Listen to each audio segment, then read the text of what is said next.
জাতীয়তাবাদের বিকাশ কবে, কীভাবে, কার বা কাদের দ্বারা সৃষ্টি হয়েছিল তা ভারতের ইতিহাসে একটি বিতর্কিত বিষয়। কারোর কারোর ধারণা ভারতের জাতীয়তাবাদ ইউরোপীয়দের সৃষ্টি, আবার কেউ কেউ মনে করেন এটা ভারতীয়দের দ্বারা তৈরি হয়েছিল। এই বিতর্কে যাওয়ার আগে জেনে নেওয়া যায় জাতীয়তা বা কাকে বলে। জাতীয়তাবাদ বলতে সাধারণভাবে জাতীয়তাবাদ একটা ঐক্যের অনুভূতি বলতে আমরা বুঝি। যখন কোনো নির্দিষ্ট এলাকায় বসবাসকারী জনসমাজের মধ্যে জাতি, ধর্ম, বর্ণ, ভাষা প্রভৃতি এক বা একাধিক কারণে গভীর ঐক্যবোধের সৃষ্টি হয়, তখন সেই ঐক্যবোধের সঙ্গে দেশপ্রেম মিলিত হয়ে জাতীয়তাবাদ সৃষ্টি হয়। প্রাগ ব্রিটিশ যুগে ভারতের জাতিতত্ত্ব গড়ে ওঠেনি বলে প্রায় সকল ঐতিহাসিক একমত। ভ্যালেন্টাইন চিরল তার ইন্ডিয়া আনরেস্ট গ্রন্থে কথা জোর দিয়ে বলেছেন। ঐতিহাসিক গ্যালাগার, বেকার বা গর্ডন জনসন মনে করেন যে ভারতীয় জাতীয়তাবাদ ইন্দো ব্রিটিশ সহযোগিতার পরিণাম। মার্ক্সবাদী ঐতিহাসিকরা ঔপনিবেশিক আমলের অর্থনৈতিক মানোন্নয়নের প্রেক্ষিতে জাতীয়তাবাদী আন্দোলনকে ব্যাখ্যা করার চেষ্টা করেছেন। আবার রঞ্জিত গুহের মতো নিম্নবর্গীয় ঐতিহাসিকের বিচারে রাজনীতির ক্ষেত্রে নিম্নবর্গই প্রধান, তাদের কার্যাবলী ও চিন্তা রাজনীতির চালিকা শক্তি। এই বিষয়ে আমরা আনন্দমঠের কথা আলোচনা করতে পারি। হরে মুরারে মধুকৈট ভারে জয় জগদীশ্বরে বন্দে মাতরম ধ্বনিতে যে সন্তান দল দেশকে মা হিসাবে কল্পনা করে দেশোদ্ধারে ঝাঁপিয়ে পড়েছিল, তার মর্মস্পর্শী বিবরণ রয়েছে বঙ্কিমচন্দ্রের শ্রেষ্ঠ উপন্যাস আনন্দমঠে। সাহিত্য সমাজের আয়না বা দর্পণ, আবার তা কখনো কখনো ভবিষ্যৎ পথের দিশারিও বটে। এই দুয়ের অন্তর্নিহিত উপস্থিতির ফলে আনন্দমঠ আমাদের উজ্জীবিত। ৭৬-এর মন্বন্তর ও সন্ন্যাসী বিদ্রোহের পটভূমিকায় লেখা আনন্দমঠ ১৯ শতাব্দীর জাতীয়তাবাদের বিকাশে সহায়তা করেছিল। এই উপন্যাসে মহেন্দ্র কল্যাণী, ভবানন্দ, জীবানন্দ, শান্তি, সত্যানন্দের মতো চরিত্রগুলি আনন্দমঠের সর্বত্যাগী সন্ন্যাসী।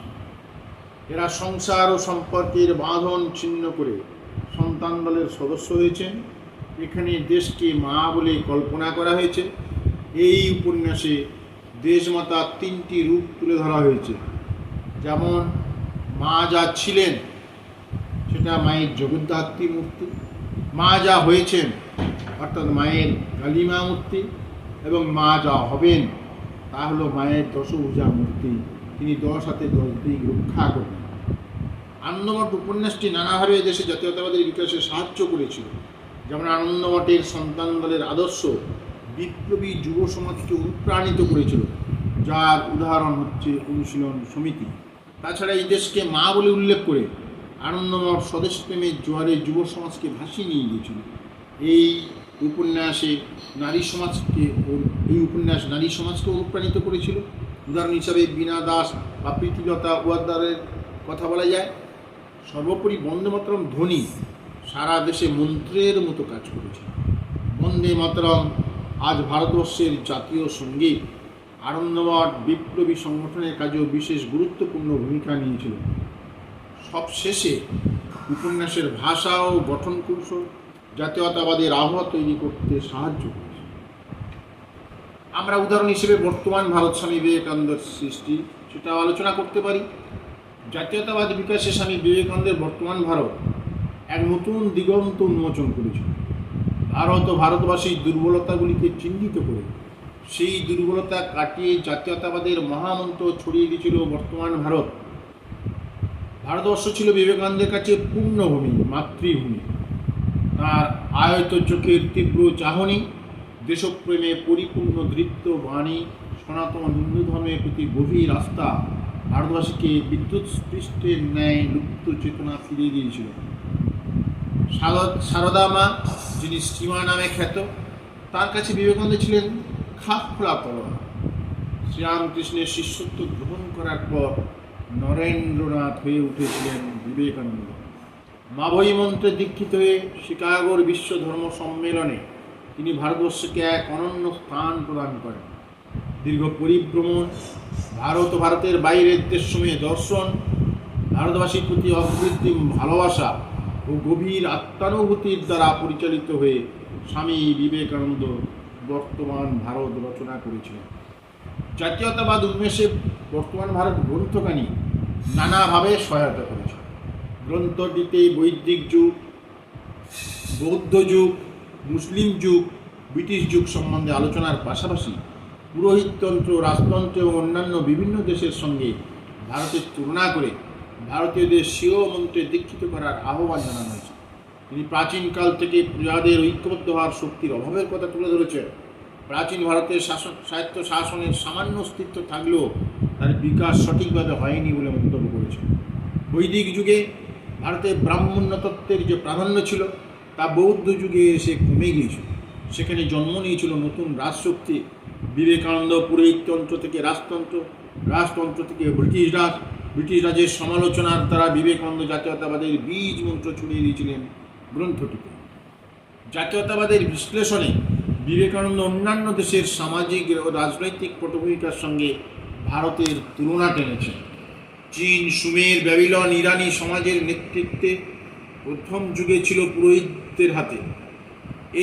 এরপর ক্ষত্রিয় কুল ক্ষমতা আসে। একসময় এই ক্ষমতার দণ্ড বৈশ্যদের হাতে আসবে বলে তিনি মনে করেন। বর্তমান ভারত গ্রন্থে বিবেকানন্দ কিছু দুর্বলতাকেও তুলে ধরেছেন। সমালোচনার কষাঘাতে বিবেকানন্দ ভারতীয়ত্ব বোধের পুনঃসঞ্চারে সচেষ্ট হয়েছিলেন। পাশ্চাত্যের অন্ধ অনুকরণকে বিবেকানন্দ তীব্র সমালোচনা করেছেন তার বর্তমান ভারত গ্রন্থে। তিনি গ্রন্থে তাই বলেছেন, হে ভারত, ইহাই প্রবল বিভীষিকা। পাশ্চাত্য অনুকরণ এমনই প্রবল হইতেছে যে ভালো মন্দের জ্ঞান আর বুদ্ধি, বিচার, শাস্ত্র ও বিবেকের দ্বারা নিষ্পন্ন হয় না। গ্রন্থের শেষে বিবেকানন্দ প্রশ্ন তুলেছেন, হে ভারত, এই পরানুবাদ, পরানুকরণ, পরামুখাপেক্ষা, এই দাসসুলভ দুর্বলতা, এই ঘৃণিত জঘন্য নিষ্ঠুরতা, এই মাত্র সম্বলে তুমি উচ্চাধিকার লাভ করিবে। এই সমস্যার সমাধান প্রসঙ্গে তিনি বলেছেন, ভুলেও না তুমি জন্ম হইতেই মায়ের জন্য বলি প্রদত্ত। তিনি আরও বলেছেন, এই বীর, সাহস অবলম্বন করো, সদর্পে বলো আমি ভারতবাসী, ভারতবাসী আমার ভাই। বলো মূর্খ ভারতবাসী, দরিদ্র ভারতবাসী, ব্রাহ্মণ ভারতবাসী, চণ্ডাল ভারতবাসী আমার ভাই। তুমি কোটি মন্ত্র বস্ত্রাবৃত হইয়া সদর্পে ডাকিয়া বলো, ভারতবাসী আমার ভাই, ভারতবাসী আমার প্রাণ। বিপিনচন্দ্র পাল বিবেকানন্দকে ভারতীয় জাতীয়তাবাদের অগ্রদূত বলে উল্লেখ করেছে। ডক্টর বিমান বিহারী মজুমদারের মতে বিবেকানন্দ জাতীয়তাবাদকে এক উচ্চ আধ্যাত্মিক স্তরে উন্নীত করেন। বিবেকানন্দ দেশপ্রেমের মাধ্যমে জাতীয়তাবাদের বিকাশ ঘটাতে চেয়েছিলেন। বর্তমান ভারত গ্রন্থে তিনি লিখেছেন, ভারতের সমাজ আমার শিশুসজ্জা, আমার যৌবনের উপবন, আমার বার্ধক্যের বারাণসী। বলো ভাই, ভারতের মৃত্তিকা আমার স্বর্গ, ভারতের কল্যাণ আমার কল্যাণ। সমালোচকরা বিবেকানন্দের দেশপ্রেমের মধ্যে উগ্র হিন্দুত্বের বিকাশ লক্ষ্য করেছেন, কিন্তু বিবেকানন্দের দেশপ্রেম বোধ নিয়ে প্রশ্ন তোলা বোধহয় ঠিক নয়। তার কাছে ভারতবর্ষ ছিল আপামর ভারতীয় ভারতবর্ষ, যেখানে উচ্চ নিচ, ধনী দরিদ্র, হিন্দু মুসলিম সবাই একই জাতি। ভারতীয়দের জাতি হিসাবে গড়ে তোলার ব্যাপারে উদ্যোগে কোনো ঘাটতি ছিল না। এছাড়াও রবীন্দ্রনাথের গোরা উপন্যাসের কথা আমরা বলতে পারি। গোরা উপন্যাসে সেখানে বলা হচ্ছে, আমি আজ ভারতবর্ষীয়, আমার মধ্যে হিন্দু, মুসলমান, খ্রিস্টান কোনো সমাজের কোনো বিরোধ নেই। আজ এই ভারতবর্ষের সকলের জাতই আমার জাত, সকলের অন্নই আমার অন্ন। জাতীয়তাবোধে সিক্ত, দেশপ্রেম, অনুরক্ত এই শব্দগুলি যার মুখ দিয়ে গভীর অনুভূতির পরিপ্রেক্ষিতে উচ্চারিত হয়েছিল, তিনি হলেন বিশ্বকবি রবীন্দ্রনাথ ঠাকুরের গোরা উপন্যাসের প্রধান চরিত্র গোরার মুখ দিয়ে। ঊনবিংশ শতাব্দীর যে সকল সাহিত্য জাতীয়তাবাদের ভিত্তিভূমি তৈরি করেছিল তার মধ্যে অন্যতম এই গোরা উপন্যাস। অসাম্প্রদায়িক আবেগে ভারতাত্মার চিরন্তর বাণীর অনুসরণ শোনা যায় এই উপন্যাস। জাতীয়তাবাদ ও দেশপ্রেম বোধ জাতপাতের গণ্ডিতে আবদ্ধ থাকতে পারে না। অসাম্প্রদায়িকতার আবহে জাতীয়তাবাদের বীজ যে লুকিয়ে আছে তাই উপন্যাসের মধ্য দিয়ে ব্যক্ত হয়েছে। ব্রাহ্ম সমাজের সঙ্গে হিন্দু সমাজের বিরোধের প্রশ্নে হিন্দু সমাজের ঔদার্য দর্শন উপন্যাসটির কিছু অংশে বর্ণনা করা হয়েছে। হিন্দু জাতীয়তাবাদের উন্মোচনে এর কিছু অবদান লক্ষণীয়। উপন্যাসটির শেষ পর্বে গোড়ার অভিব্যক্তির মধ্য দিয়ে ভারতীয় জাতীয়তাবাদের মূল সূক্তি ব্যঞ্জনাময় উঠেছে। যে গোড়া হিন্দু সমাজের প্রধান রক্ষক ছিলেন, সেই গোড়াই তার জন্মবৃত্তান্ত জানার পর বলে, আমি আজ এমন সূচি হয়ে উঠেছি যে চণ্ডালের ঘরেও আমার আর অপবিত্রতার ভয়ে রইল না। ভারতাত্মার চিরন্তর বাণী, ঐক্যের মূর্ছনা, সেই ঝঙ্কার এখানে ধ্বনিত প্রতিধ্বনিত হয়ে ভারতীয় জাতীয়তাবাদের নিজস্ব স্বরূপ হিসাবে প্রকাশিত হয়েছে। জাতীয়তাবাদ কি, তার স্বরূপ কীরূপ হতে পারে, তার ব্যাখ্যা ও বর্ণনার মধ্য দিয়ে গোড়া উপন্যাসটি জাতীয়তাবাদের আদর্শ ভারতীয় সমাজের সামনে তুলে ধরেছে। 19 শতাব্দীর ভারতীয় সমাজ সংস্কার আন্দোলন, পাশ্চাত্য শিক্ষার বিস্তার, বাংলা নবজাগরণের মতো ঘটনার মধ্যে পথ হাঁটছিল।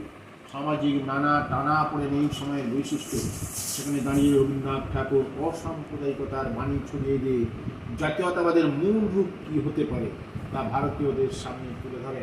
এই মডেল জাতীয়তাবাদের বিকাশের প্রেরণা জুগিয়েছে। আমরা প্রসঙ্গক্রমে আলোচনা করতে পারি অবনীন্দ্রনাথ ঠাকুরের ভারতমাতা যে চিত্রটি, সেটা সম্পর্কে আমরা বলতে পারি। ভারতমাতা ছবিতে কাশ্মীরে মায়ের মাথা, কন্যাকুমারীতে মায়ের পায়ের পাতা, এক হাতে পতাকা এবং অন্য হাতে মা কল্যাণের আশ্বাস পালন করছে। সিংহবাহিনী মা ভারতের জাতীয়তাবাদের চিহ্ন বহন করছে।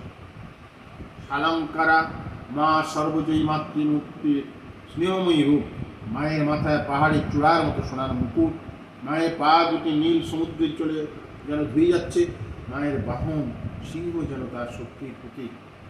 জাতীয়তাবাদ একটি বিমুক্ত ধারণা, নানাভাবে তার উপস্থাপন করে যায়, কিন্তু সেই ধারণা মুক্ত হয়ে ওঠে যখন তার দেশ মায়ের রূপ নেয়। যে মায়ের কোলে তার অগণিত শিশু প্রতিপালিত হচ্ছে, যার বাতাস জল ক্ষুধা নিবৃত্তির আহারে অধিবাসীরা তৃপ্ত, সেই মায়ের ওপর বিদেশি শত্রুর অত্যাচারে সন্তানেরা বিচলিত হয়ে ওঠে। সন্তানদের এই ক্ষোভ তখন জাতীয়তাবাদে পরিণত হয় যখন সমস্ত সন্তানরা একত্রিতভাবে তার দুর্দশা মোচনে লিপ্ত হয়। এই প্রসঙ্গে আমরা আলোচনা করতে পারি গগনেন্দ্রনাথ ঠাকুর। তিনি রবীন্দ্রনাথের বংশের মানুষ। তিনি সেই সময় যেভাবে এগিয়ে এসেছিলেন, তাঁর সৃষ্টি সেই ইন্ডিয়ান সোসাইটি অফ ওরিয়েন্টাল আর্টের মাধ্যমে তিনি একাধারে ফাইন আর্টস এবং রাজনৈতিক ব্যঙ্গচিত্রের চর্চা করেছেন। সেই সময় যে ঔপনিবেশিক শিক্ষা ব্যবস্থার অসারতা, বাঙালি মধ্যবিত্তের ইংরেজ প্রীতি, ব্রাহ্মণদের নানা প্রকার অনাচার এবং নিজেদেরই বিধান বিরুদ্ধ কার্যকলাপ, বাল্য বিধবাদের দুরবস্থা, মন্দিরের অশিক্ষিত পাণ্ডাদের লুব্ধতা, ব্রাহ্মণদের গোলামি ইত্যাদি অনেক বিষয়ই তাঁর তুলিতে জীবন্ত হয়ে ওঠে। গগনেন্দ্রনাথ বিয়োগব্রজ ও নব হুল্লোড় নামক দুটি ব্যঙ্গচিত্রের বইয়ের জন্য একাধিক চিত্র অঙ্কন করেন। অনুশীলন সমিতির সঙ্গে তিনি পরোক্ষভাবে যোগদান করেছিলেন এবং পুলিশ কমিশনার চার্লস টেগার্টের সন্দেহভাজনে পরিণত হন। তবে অসহযোগ আন্দোলন, চিত্তরঞ্জনের নীতি ইত্যাদি বিষয় সম্পর্কে গগননাথের দৃষ্টিভঙ্গি ছিল সমালোচনামূলক, আর এই প্রসঙ্গে তিনি একাধিক ব্যঙ্গচিত্র অঙ্কন করেন। এছাড়া জালিয়ানওয়ালাবাগের হত্যাকাণ্ড সম্পর্কিত ব্যঙ্গচিত্র, বর্তমানে সেটা বিনষ্ট হয়ে গেছে, তিনি অঙ্কন করেন। লর্ড চেমসফোর্ডের সামনে ওরিয়েন্টাল আর্ট সোসাইটির প্রদর্শনীতে এই ব্যঙ্গচিত্রটি প্রদর্শিত হয়েছিল। এইভাবে নানান লেখা, উপন্যাস, সাহিত্যের নানান কিছু এবং এই যে চিত্র অঙ্কনের মধ্য দিয়ে আমরা দেখেছি যে ভারতবর্ষের জাতীয়তা বোধ তা উন্মোচিত করে সেটা আরও বিকশিত করার ক্ষেত্রে এই যে মহান মানুষ যারা, সে বঙ্কিমচন্দ্র চট্টোপাধ্যায় হোক, সে বিশ্বকবি রবীন্দ্রনাথ ঠাকুর হন, অবনীন্দ্রনাথ ঠাকুর, গগনেন্দ্রনাথ ঠাকুর, এরা প্রত্যেকেই গুরুত্বপূর্ণ ভূমিকা নিয়েছিলেন, এই বিষয়ে কোনো সন্দেহ। এটা হচ্ছে আলোচনা। এই বিষয়ে যে প্রশ্নগুলো দেখা দরকার সেগুলো আমি একে একে বলছি। প্রথমত নৈর্ব্যক্তিক প্রশ্ন হিসাবে যেগুলো আসতে পারে সেগুলো এইরকম একজন নিম্নবর্গের ইতিহাস চর্চার বিষয়ে ঐতিহাসিকের নাম লেখো। বা আসতে পারে আনন্দমঠ উপন্যাসের রচয়িতা কে, কিংবা গোরা উপন্যাসের লেখক কে, কিংবা ভারতমত্র চিত্রটি কে অঙ্কন করেছিল, বর্তমান ভারত কার লেখা, ৭৬-এর মন্বন্তরের পটভূমিকায় কোন উপন্যাস রচিত হয়েছিল। এই ধরনের নানান প্রশ্ন আসতে পারে। এছাড়া আমরা সংক্ষিপ্ত উত্তর ভিত্তিক প্রশ্নাবলী হিসাবে আমরা আনতে পারি, যেগুলো পড়া খুব দরকার। সেগুলো হচ্ছে সন্তান দল কারা, জাতীয়তাবাদ কাকে বলে। বিশ্লেষণাত্মক উত্তর ভিত্তিক প্রশ্নাবলী হিসাবে আসতে পারে আনন্দমঠ উপন্যাসের মধ্য দিয়ে কিভাবে জাতীয়তাবাদের ধারণা প্রকাশিত হয়েছে, গোরা উপন্যাসের মধ্য দিয়ে কীভাবে অসাম্প্রদায়িকতার বাণী ঘোষিত হয়েছে। ৩ নম্বর প্রশ্ন হিসেবে আসতে পারে যে বর্তমান ভারত ও স্বদেশপ্রেমের আকুতি কীভাবে ব্যক্ত হয়েছে, বর্তমান ভারতে স্বদেশপ্রেমের আকুতি কীভাবে ব্যক্ত হয়েছে। ব্যাখ্যামূলক উত্তর ভিত্তিক প্রশ্নাবলী হিসেবে আসতে পারে গোরা উপন্যাসটির বিষয়বস্তু উল্লেখ করো, ভারতবর্ষের জাতীয়তাবাদের বিকাশের অবদান কতখানি ছিল তা ব্যাখ্যা করো। আসতে পারে জাতীয়তাবাদের বিকাশে ভারতমাতার চিত্তের প্রভাব বিশ্লেষণ করে। এই প্রশ্নগুলো নিজেরা তৈরি করবে, উত্তর রেডি করবে।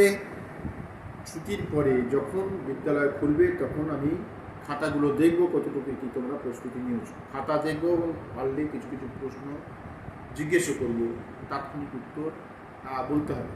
আমার যেটা বলা সেটা হচ্ছে এই লকডাউন পিরিয়ডে যে নিয়ম মেনে চললে পরে এই রোগটাকে আটকানো যাবে, সমাজের স্বার্থে নিজেদের বাঁচার প্রয়োজনে সেই নিয়মগুলো মেনে চলবে এবং সাথে সাথে সকাল সন্ধ্যে পড়াশোনা করো ঠিকমতো। এর ভিতরে সুযোগ পেলে মনীষীদের জীবন পড়ো, তোমরা সেই জীবনী পড়ে নিজেদেরকে অনুপ্রাণিত করার চেষ্টা করো, মানসিক জোর পাওয়ার চেষ্টা করো এবং সাথে সাথে প্রত্যেক দিন একটা নিয়ম করে শরীরচর্চা করা, একটু ছোটাছুটি করা, একটু খালি হাতে ব্যায়াম করা, যাতে শরীর এবং মনের জোরটা তোমরা আরও বাড়াতে পারো। এইটা তোমরা অবশ্যই সচেষ্ট হবে। এইটুকু আমার